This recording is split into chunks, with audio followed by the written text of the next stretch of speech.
The ceasefire in Gaza is at risk.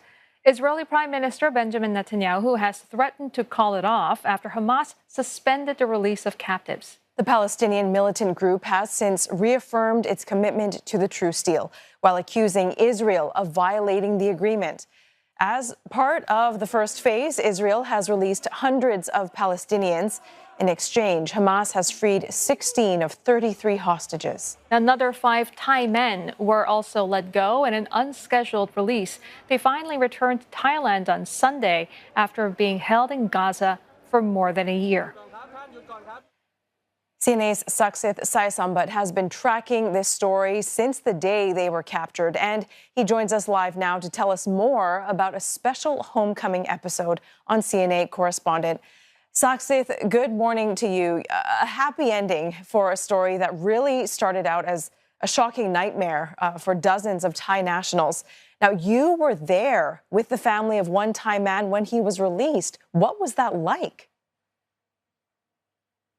Indeed, we were there on the day when we heard news that 5 Thais would be released, and one of them would be Pongsak Tena from Buriram province. And when we heard from beforehand from our sources that he would be one of those people that were released, we of course called up his father, Virat Tena, who we contacted before, who we profiled before in our continuous coverage about that. And of course, we asked him, "Have you heard of the news?" And he said, yes, he heard the news that he would be released. So that's why we then agreed to meet him, to see him at his home, and to follow his reactions, to see what is going to happen. And I'm going to show you one snippet about when we saw pictures, when we saw news about his release, but there was still a long wait for some confirmation. So let's take a look.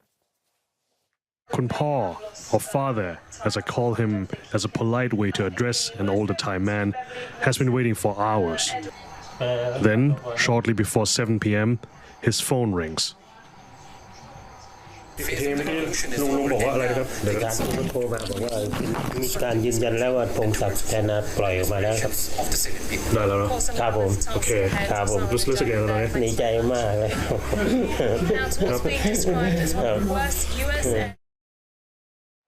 I mean, Saksith, you can really feel so much joy and relief in a simple response there. I mean, could you describe to us the build up to that phone call and the very moment his release was finally confirmed? I mean, you can't really help but not feel with them, right? I mean, when you're there, and especially I have to also go back a little bit when we first talked to him on the anniversary of the Hamas attack in last October.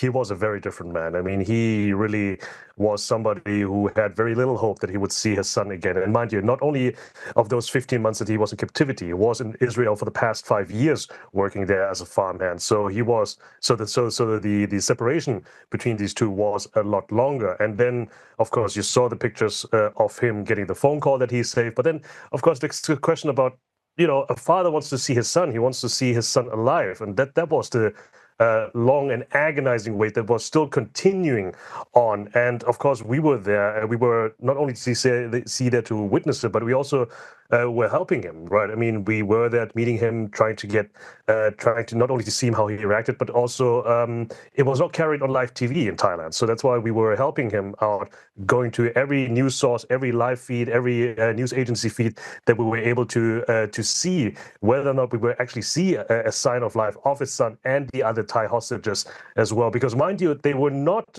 initially released with the other Israeli hostages, but at a different location. So getting those pictures and getting those confirmations was not an easy feat. And you can see what then unfolded, and also, of course, the father's reaction and the rest of the family on the CNA correspondent episode later this evening. Yeah, as you were speaking, we could see you patting the back of that father, just incredibly moving, Saksith.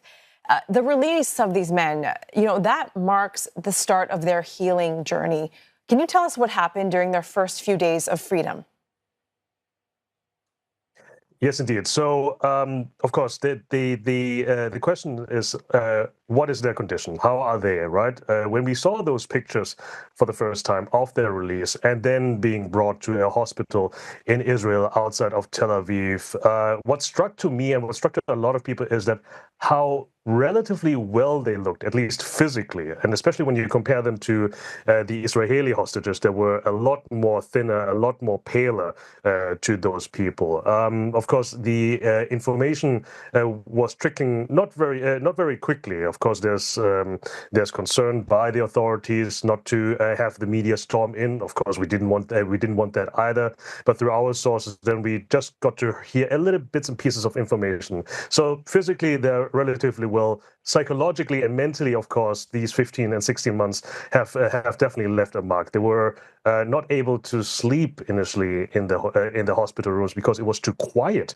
Actually, it was too still, and that's what we heard from our sources. Also, then they were asked about their captivities by Thai and Israeli authorities. We heard that they were kept at different locations and also moved around at different locations, but mostly they didn't see a lot of daylight as well. They were only being fed bread, but at least in these 5 people, there were no mentions of abuse, physical or psychologically. But then, of course, then the healing part begins, right? They met with Thai authorities. The Thai foreign minister was among the first ones to be there. The prime minister, Pattanath Shinawatra, she called in from abroad. But what was the most important is that the family members of those Thai hostages were flown in to Israel to reunite with them. And I was told by sources over there said that definitely helped to give them a boost in spirit, so to speak, and that also prepared them for the long journey back home to Thailand. Mm. And Saksith, you reported that Thai nationals made up the largest group of foreign hostages, with the militants holding 31 of them. Can you tell us about the diplomatic efforts involved in securing their release, especially given that it was a separate deal from the release of Israeli hostages? Let's also not forget that on the 7th of October 2023, 41 Thais were killed, and this is one of the deadliest incidents for Thais abroad in recent history, and Thais were one of the biggest group of casualties of foreign nationals that day as well. And as you said, that Thais were also making up a majority of foreign hostages in Gaza as well. And as you also rightly mentioned, this time around, this release of the 5 Thai hostages, Israel and other stakeholders were very insistent that this is a separate deal from the release of the Israeli hostages. So we knew beforehand from the release of the previous hostages back in November 2023 that there were diplomatic efforts by Thailand. The Thai House Speaker, he sent a delegation over to actually meet with Hamas representatives in Iran to talk about their release, which resulted in the release. We know over the months that Thailand had to rely on intermediaries such as Qatar and Egypt to secure the release. But then also we heard from Newsline that Turkey was one of the countries that played a pivotal role here in their release as well. We saw news lines from Turkish media saying that Turkish authorities and Turkish intelligence officers were involved in the negotiation of those releases as well. And that was reflected also in the thanks of the Thai Foreign Ministry that was thanking all those countries, Egypt, Qatar, Turkey, and the US and other allied and friendly countries towards Thailand as well. So you see that, Thailand wasn't able to do this alone. They needed friends, and for the sake of those hostages released, they had those friends that secured them their release. Mm-hmm. Saks, last year, you and we recorded a podcast after the first batch of Thai hostages was released, and I remember you saying some men who were working in Israel said they would actually go back in a heartbeat despite the danger that exists. What about this group? What's next for these men? I'm going to give you some numbers just to put this into context. Before October 7th, 2023, there were an estimated 30,000 Thai nationals working in Israel as migrant workers, mostly of them in the agriculture sector. A lot of those people have returned to Thailand after the Hamas attack and the continuing retaliatory bombardment of Gaza. But then, surprisingly, the numbers now, there are 35,000 Thai migrant workers over there. So 5,000 more than before October the 7th. So there is a demand, there is a supply also of Thai migrant workers there, and not very surprising because the wages that they're earning, they're up to 1,800 US dollars per month. That is unthinkable in this line of work here in Thailand. So of course, it's still a very attractive and very profitable proposition for many Thais to go there.